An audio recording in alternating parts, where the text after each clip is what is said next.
Morning everyone. Good morning. बेटा आज जो है हम अपना अगला चैप्टर जो करेंगे वो है हमारा काव्य खंड से कन्यादान कविता, और इसके जो कवि हैं वो कौन है? ऋतुराज। देखो बेटा, ऋतुराज जी ने ये कविता लिखी है। ये बेटा पीछे से आवाज नहीं, इस बात का खास ध्यान रखें।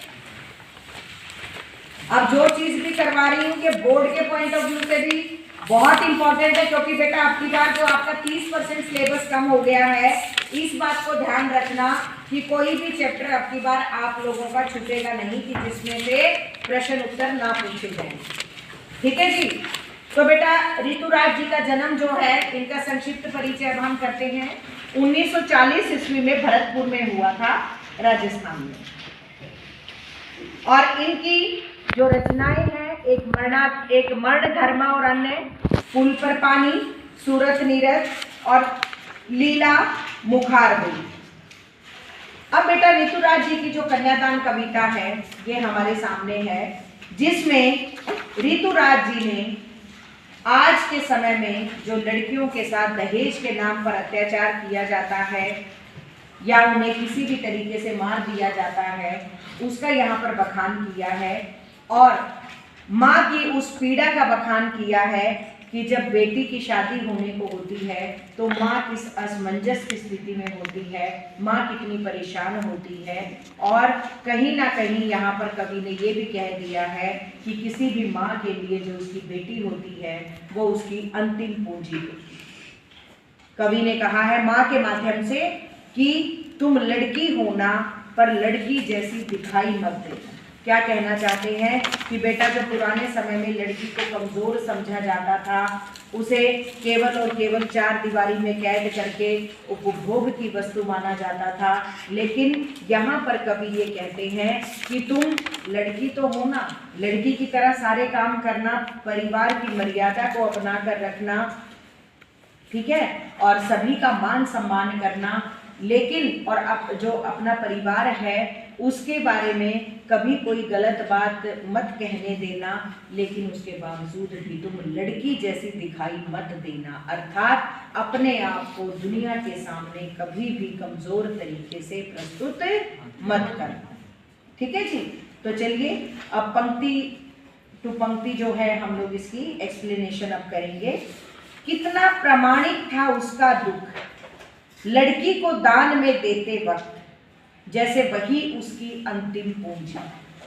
अब देखिए बेटा, कहते हैं कितना प्रामाणिक था उसका दुख। किसका दुख?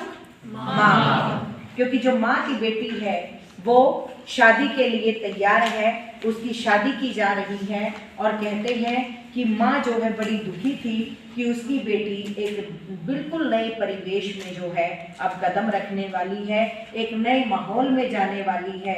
कहते कि लड़की को जब वो दान में देने लगी, मतलब कन्यादान, ये कविता का जो नाम है कि कन्या का दान कर दिया जाता है जब उसे दूसरे परिवार को हम सौंप देते हैं, जैसे वह उसकी अंतिम पूंजी हो, मानो उसके पास इसके बाद कोई और खजाना था ही नहीं। बिल्कुल सही कहा बेटा कवि ने ये बात कि मानो वो उसकी अंतिम पूंजी हो। बिल्कुल, माँ के लिए बेटी उसकी अंतिम पूंजी होती है, क्योंकि बेटा जो माँ और बेटी आपस में वार्तालाप कर लेती हैं, बातचीत कर लेती हैं, अपने सुख दुख को जो वो आपस में साझा करती हैं, वो किसी और के साथ नहीं कर सकती। माँ को बेटी के हर पहलू का पता था, और वो अपने सुख दुख भी जो है बेटी जो है माँ के साथ बांटा करती थी, और जो माँ है वो अपनी बेटी के साथ सुख दुख साझा किया करती थी। और इसलिए जो है माँ ने उसे अपनी अंतिम पूंजी कहा है, क्योंकि उसे बड़े पाल पोस कर बड़ा किया था, अभी तक उसे समाज की नजरों से बचा कर रखा था। लोग भी अपने धर्म को बचा कर रखते हैं ना, तो माँ के लिए तो जो उसकी सबसे बड़ी पूंजी होती है वो कौन होती है? उसकी बेटी। लड़की अभी सयानी नहीं थी, अभी इतनी भोली सरल थी कि उसे सुख का आभास तो होता था लेकिन दुख बांचना नहीं आता। पाठिका थी वह धुंधले प्रकाश की, कुछ तुकों और कुछ लयबद्ध पंक्तियों। यहाँ क्या कहते हैं बेटा, अभी चाहे कोई बेटी का 20 वर्ष की उम्र में विवाह करे चाहे कोई 23 वर्ष की उम्र में विवाह करे, चाहे कोई 24 साल की उम्र में विवाह करे। अर्थात कहने का तात्पर्य है कि लड़की की शादी कोई कभी किसी उम्र में नहीं करे। लेकिन फिर भी माँ क्या कहती है कि जो वो कवि जो है वो माँ के माध्यम से क्या कहते हैं कि जिस लड़की का विवाह किया जा रहा है वो अभी इतनी सयानी नहीं हुई। क्यों सयानी नहीं हुई है? क्योंकि बेटा कोई भी बेटी हो या चाहे कोई, अगर हम किसी भी बच्चे की बात करें तो अपने माँ के घर में क्या होता है, अपने माँ के घर में बच्चे अपने अनुसार व्यवहार करते हैं। उन्हें बिल्कुल एक सुखद आभास होता है, स्वतंत्रता का अनुभव होता है, उन्हें पता होता है कि क्या करना है क्या नहीं, तो वो बिल्कुल आज़ाद होते हैं। ठीक है, वो कहती है कि मेरी बेटी अभी इतनी सयानी नहीं हुई थी, अभी इतनी भोली सरल थी कि उसे सुख का आभास तो था, क्योंकि माता पिता के साए में रहकर तो बच्चे को केवल सुख ही सुख मिलते हैं। माँ बाप तो कभी दुख देते ही नहीं है अपने बच्चों को, है कि नहीं? तुम्हारे सुखों के लिए हर संभव प्रयास करते हैं। तो वो कहते हैं कि मेरी बेटी, माँ कहती है कि मेरी बेटी तो अभी इतनी भोली और सरल है कि उसे तो केवल सुख सुख का ही पता है, दुख बांटना नहीं आता कि उसे दुख तो पता ही नहीं कि दुख चीज क्या होते हैं। लेकिन बेटा जहाँ वो ससुराल में जाने वाली थी तो वहां तो पता ही नहीं ना कि उसे सुख मिलना था दुख मिलना था। और दोनों, अब देखो बेटा जीवन जो गृहस्थी है इसमें सुख भी आते हैं और दुख भी आते हैं, जैसे दिन रात आते हैं, जीवन में सुख दुख का भी आना जाना लगा रहता है। तो इसीलिए जो है माँ चिंतित थी कि मेरी बेटी ने तो अभी सुख सुख भोगे हैं, उसे तो दुखों का कोई एहसास ही नहीं है। ये दुख बांटना से अभिप्राय यही है कि उसको अभी दुखों का नहीं पता है, उसे प्यार से पाला पोसा गया है। फिर कहते हैं पाटिका थी वे धुंधले प्रकाश की, कुछ तुकों और कुछ लयबद्ध पंक्तियों की। ये पंक्तियां बहुत इंपॉर्टेंट है बेटा वैसे भी। अब देखो बेटा, कोई भी जब नई चीज हम पढ़ने लगते हैं तो जोड़ जोड़ के पढ़ते हैं ना। कहते पाटिका थी वे धुंधले प्रकाश की, कुछ धीरे धीरे तुकबंदी करते हैं, लय बनाते हैं। जब हम नौ सिखिया होता है, कोई भी नया सीखने वाला जब काम करते हैं तो ऐसा ही होता है। वो कहते इसीलिए मेरी बेटी को थोड़ी बहुत तो समझ है, लेकिन उसको फिर भी दुनियादारी की इतनी समझ नहीं है, क्योंकि अभी वो धीरे धीरे बड़ी हो रही है।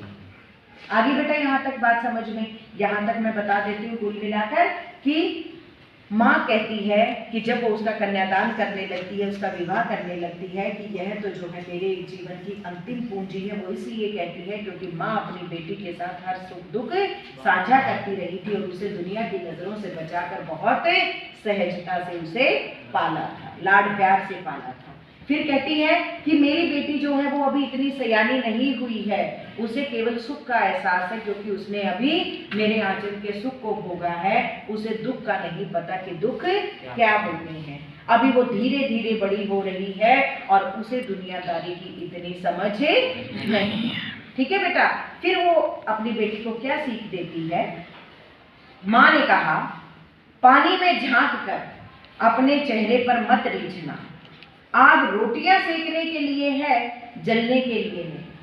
वस्त्र और आभूषण शाब्दिक भ्रमों की तरह बंधन है स्त्री जीवन की। अब बेटा माँ अपनी बेटी को क्या सलाह देती है कि तुम सुंदर हो, पर अपनी सुंदरता पर कभी मत रीझना, इतनी ज्यादा मुग्ध मत हो जाना कि कोई भी तुम्हें जो है पानी में डुबा कर चला जाए और तुम्हें पता भी ना चले। वो क्या कहती है?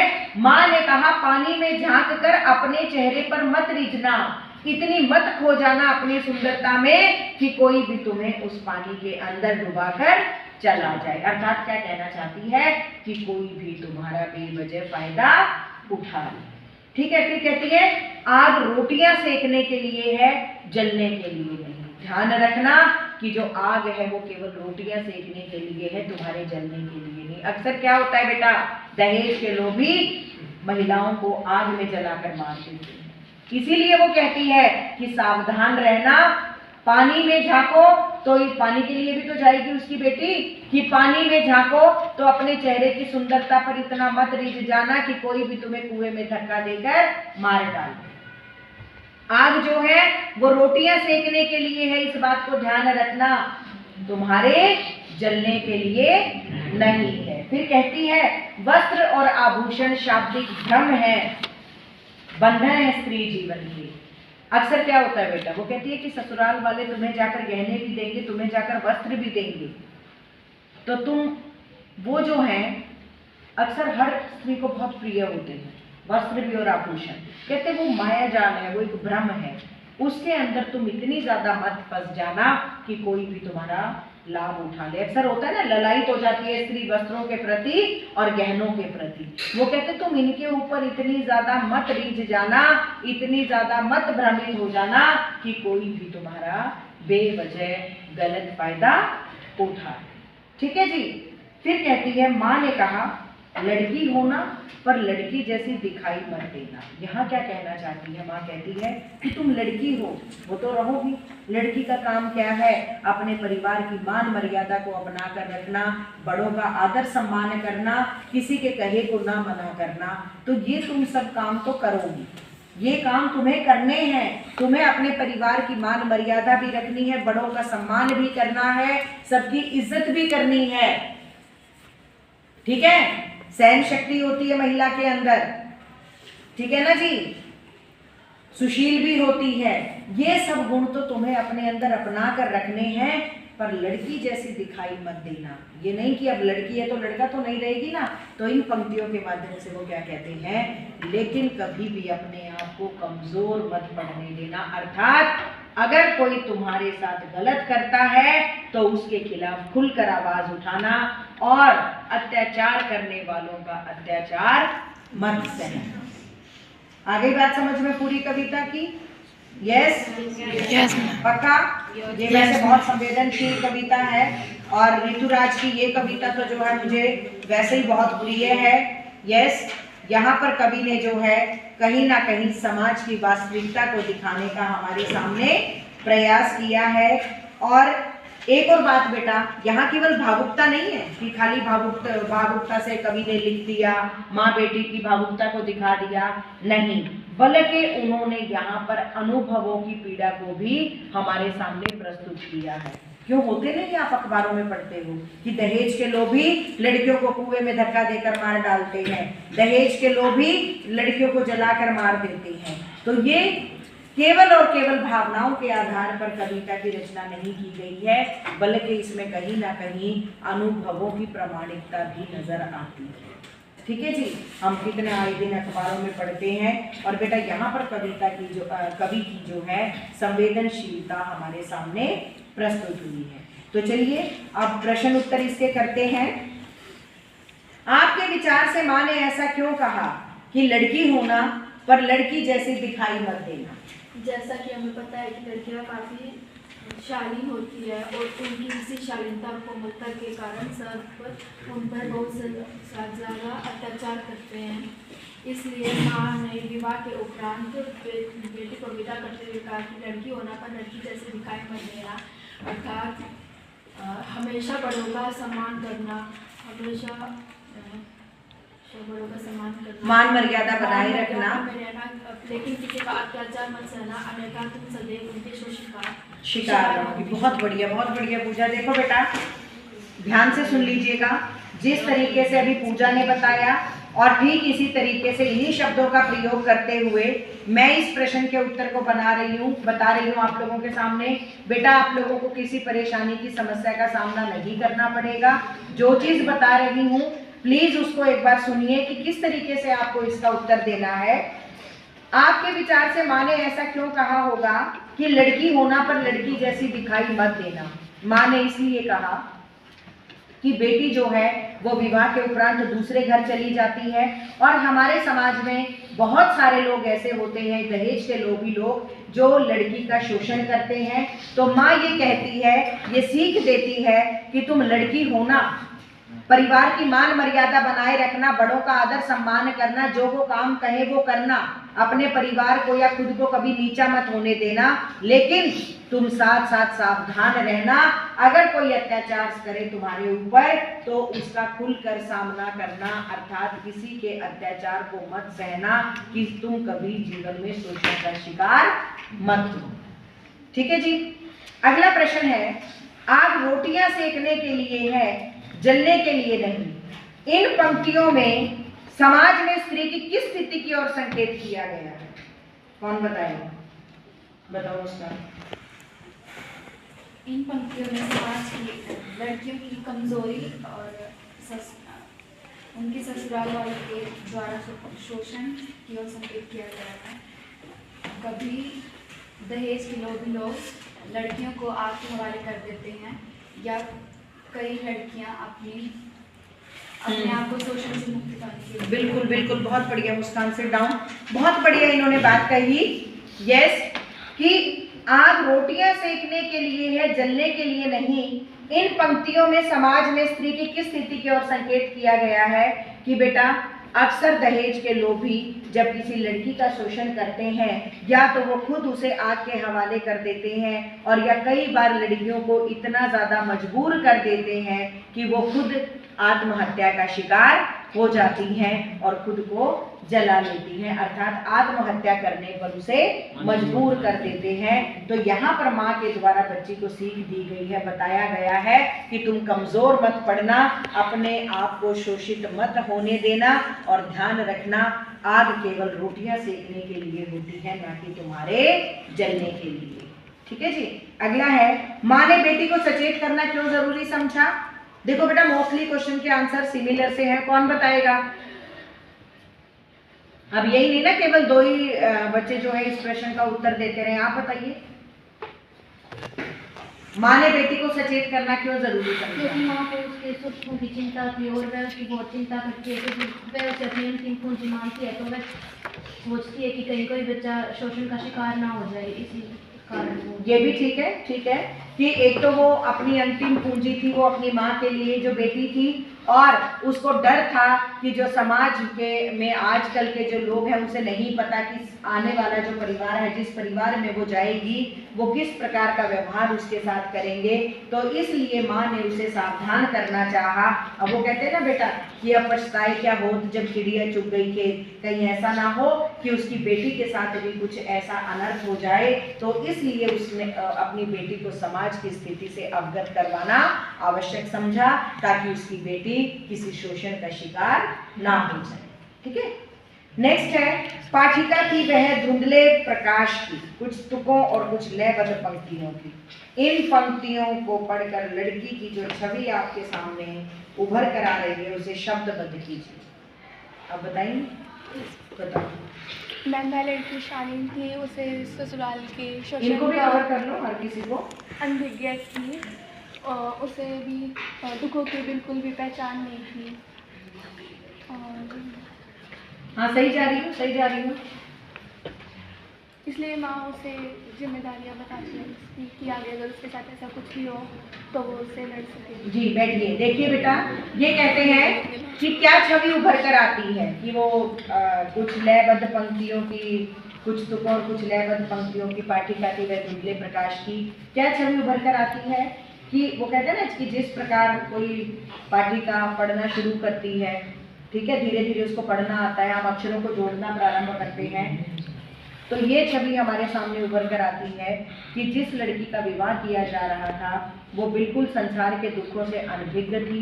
अभी तक का जीवन जो है उसने अपने माता पिता के साथ बहुत ही लाड प्यार से गुजारा था, और माँ ने जो है उसको अपनी अंतिम पूंजी की तरह अपने जीवन का सबसे महत्वपूर्ण जो है धन मानकर उसे अपने पास सहेज कर रखा। ठीक है जी। तो कुल मिलाकर क्या छवि कि वो जो है समाज के दुखों से बिल्कुल अनजान थी, समाज की चालाकियों से बिल्कुल अनजान थी।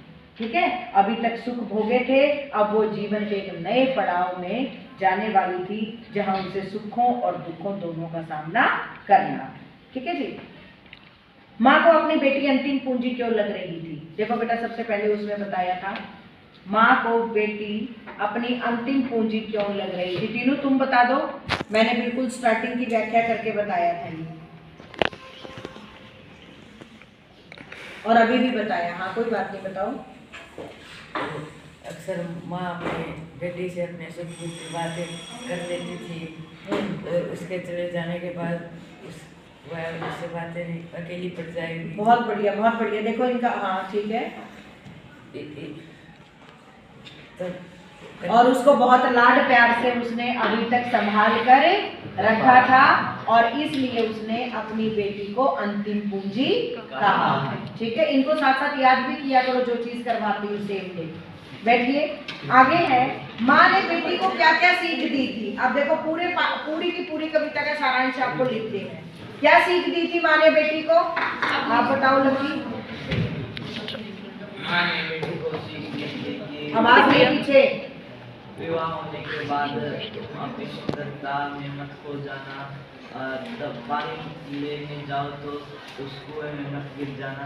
मतलब अपनी सुंदरता पर इतनी ज्यादा मत रिझ जाना, और आग जो है वो रोटियां सेकने के लिए है, जलने के लिए नहीं।